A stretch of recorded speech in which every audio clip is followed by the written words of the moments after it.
My medicine's wearing off. Alright, we're on our way to Labarba.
Here we are. What? Yeah, this is where I work. About to go in. I'm going to show you the fellow pour over system, which is one of my favorites as well.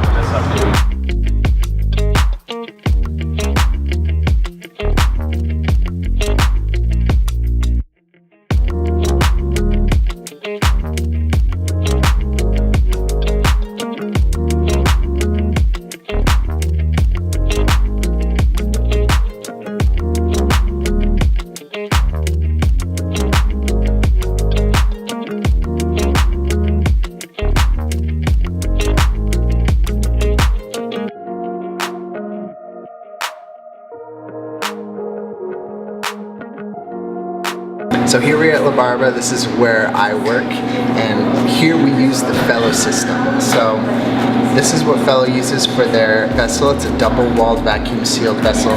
That's what we will be pouring our coffee into. This is the Fellow kettle. The Fellow stack system is amazing. There's this one, which is just a stovetop one, and they also have a heated one, which is amazing because you can actually set varying degrees and it will sustain that temperature, as well as you can play snake on it. So they just go way over the top. The price point's a little bit higher, but I think it's worth it. So this is the system we'll be using today. It's made for home brewing. It has 3 parts. It has the cylinder. It has the kind of container. This is where you would put your beans and you can measure them. There are some dots in here where you can put your grounds, and this will kind of filter your beans into where they're supposed to go. So I'm going to grind some Ethiopia RD. We're going to try this out today.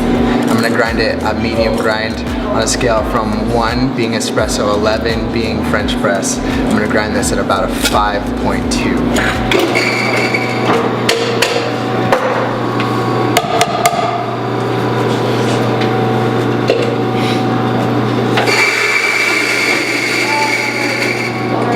So for our recipe today, we're going to be putting 30 grounds in at a pretty medium grind.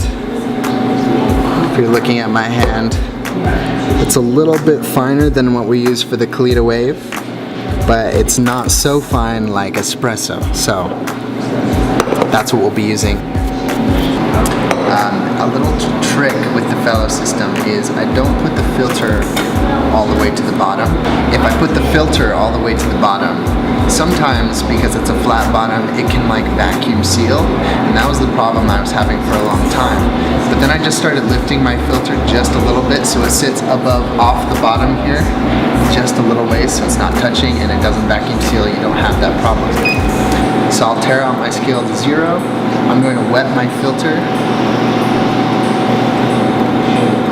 And while I'm doing this, I'm actually heating my vessel so that when my coffee is brewed, it stays warm throughout the brewing process.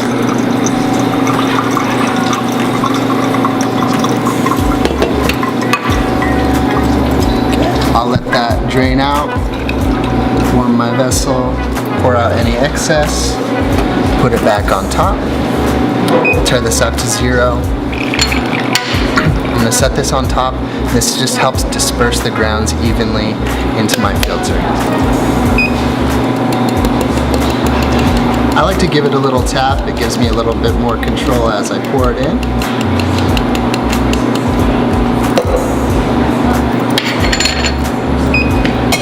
And now I'm going to pour about double the amount of weight of water to grounds for my bloom. So I put in 30 grams of coffee and I poured in 60 grams of water for my initial bloom, and I'm gonna let that sit for about 30 seconds.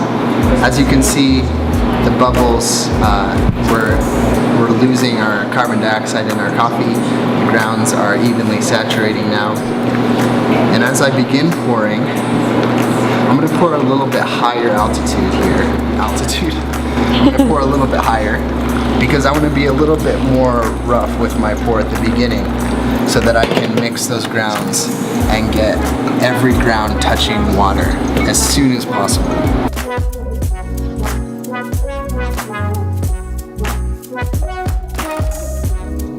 And I'll do like semicircles here around the circle. I'll pour just a little ways. You can see there's still bubbles coming up, and that's good. You want to see some bubbles because that means your grounds are stirred and they're being saturated. And then after a sec, I'll start pouring consistently, and I'm going to pour until I hit 500.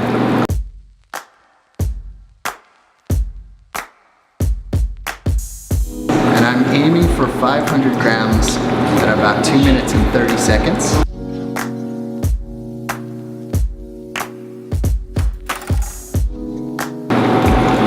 And as I get to the end of my pour, I'm going to start lowering my pour so that it gets a little bit less agitation, because at the end I want my bed to be pretty flat. I want to stop agitating it as much near the end.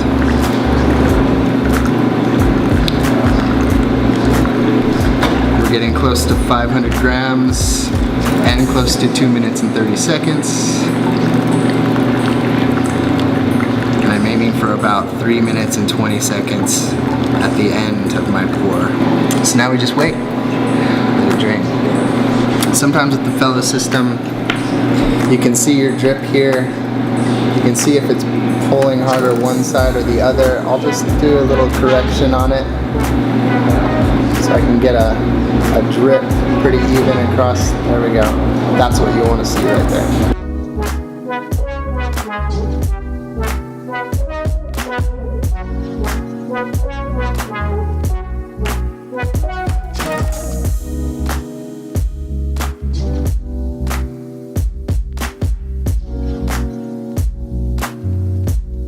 As soon as the surface level shows across the bed, I'm going to pull this off.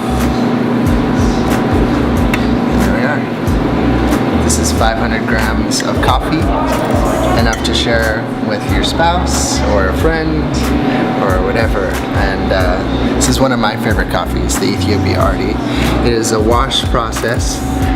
It's very fruity as well, but it's a very clean cup of coffee because it's not a natural process. You don't get any like fermented berry in there if you are more of a clean coffee drinker.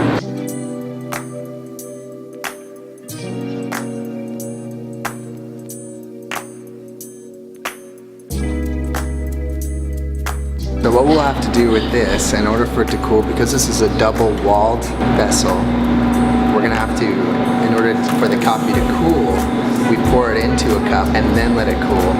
Whereas if we let it sit in here, it'll stay hot for a very long time, which is really nice if you're just going to relax and have a cup of coffee for a long time. You keep your coffee in here and pour it as you drink. You get a warm cup of coffee for about 30 to 45 minutes. We're going to try this Ethiopia Arti. We've had Ethiopia at every place we've gone to today, which is fine with me because I love Ethiopian coffee. Cheers, mate. Cheers, mate.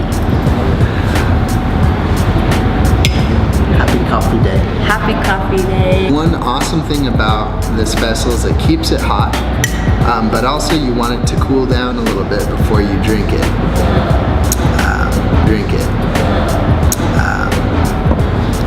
My favorite part of the Fellow system is probably the Fellow Stag, which if you have the money for, I think is worth every penny. But if you don't, there's definitely cheaper options. You definitely do not need that. I don't have it in my house. I'm using a Hario gooseneck kettle. Also the Fellow system is relatively cheap. I think it ranges from like $40 to $60 depending on whether you get the low top or the high top vessel. So, again, not a coffee connoisseur, but I would say my favorite process I have tried today would be the natural process. So these are all just great pour-over methods or home brewing methods that you can do in your house. And we've talked about this before. The price point for these brewing methods can be steep, but not as steep as if you go to Starbucks every day. If you go to Starbucks every day, or you go to a coffee shop every day and you buy a latte, you're spending $5 a day. If you just purchase a home brewing method, it's going to save you money. It's going to pay for itself in like 2 to 3 months. I think the best way for anybody to find the coffee that they like, what is your favorite coffee shop? What is your favorite local roaster? Go to them, ask them questions. Be like, what should I get? I'm looking for this in my coffee. I want a lot of body in my coffee. I want a lot of citric in my coffee, or I want a lot of, floral in my coffee. Ask them what would be good for you, because everybody has different taste buds. Everyone has different preferences when it comes to coffee, and all of those preferences are okay, from French roast to a light roast, or whatever you like. And whether you want to put milk in your coffee, or whether you want to put cream and sugar or whatever in your coffee, there are different roast levels that are good for each of those different kinds of coffees. Yeah. So if you're like me and you don't know like what's nutty, what's chocolatey coffee, what's fruity and floral, what does that mean? Just ask your local barista. Like, go into your third wave local coffee shop and ask them, hey, what's it mean to have nutty coffee? What do these tasting notes mean? And they should know, and they should be able to tell you and help you out. Yeah, there's even a chart, and I saw that chart in the Bean Yards Roastery. There's this chart that shows you all the flavor notes that you get out of coffee, and as well as like the roast profiles on how those vary into those different tasting notes and things like that. Take a look at that chart, and it'll show you a little bit about what you're looking for in your coffee. Yeah. And what should be there, and what shouldn't be there, and why, and ask questions to your local baristas and your roasters, and find the correct coffee for you. So thank you guys for watching today and coming on this coffee journey with us. We hope it was helpful for you when you go on your own journey to find the coffee that you want to make at home, and the method that you want to use to make that coffee at home. If you have any questions or comments, comment below. And as always, subscribe to our channel. Subscribe. Thank you for watching. We'll see you next time. Peace.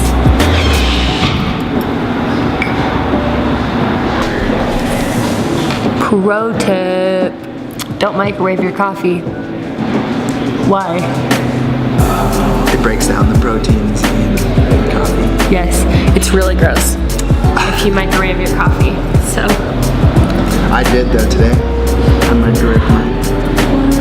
Microwave your coffee if you want to. okay, so time to run home. Yeah.